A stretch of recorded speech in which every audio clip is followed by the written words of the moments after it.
Так, значит, сегодня у нас какая проблема? При включении на гранте, смотрите, что мы сейчас включим. Мы включим свет, включим дальний, потом кондер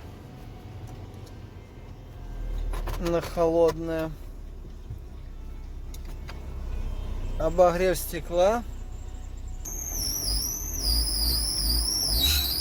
Необходимо увеличить натяжение ремня генератора. Для начала надо снять вот эту крышку верхнюю, которая на двигателе, защиту. Просто потяну вот так вверх и открути вот эту заливную. Потом, значит, подлезть туда. Там головкой на 13 ослабляем ось натяжного ролика. Вот как легко начинает идти. Снимаем, значит, головку оттуда, вынимаем ключ. Ну, удобство тут, да, отсутствует. Тяжело вынять ключ. А еще, когда второй рукой снимаешь, это вдвойне неудобно. Так, затем вот через карданчик, головкой на 19, через удлинители. Вот отсюда, значит, сверху вот залазим, одеваем сюда вот так. И так, если крутить на открутку, то ремень будет натягиваться.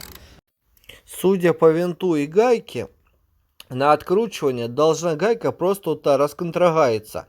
Но одна идет вместе с самим винтом, со штоком.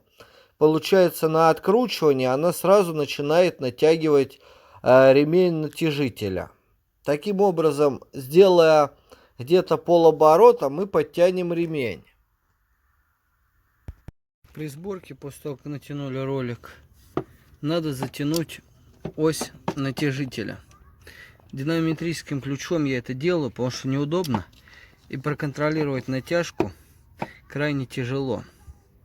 Вот динамометрическим ключом выставим момент затяжки 35 ньютонов на метр. Вот видите, все.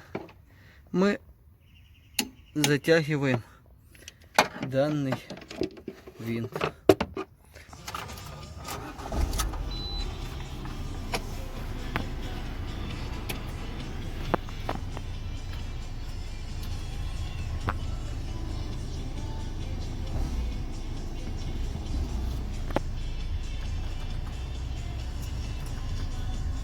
Как вы видите, никаких посвистываний лишних нет.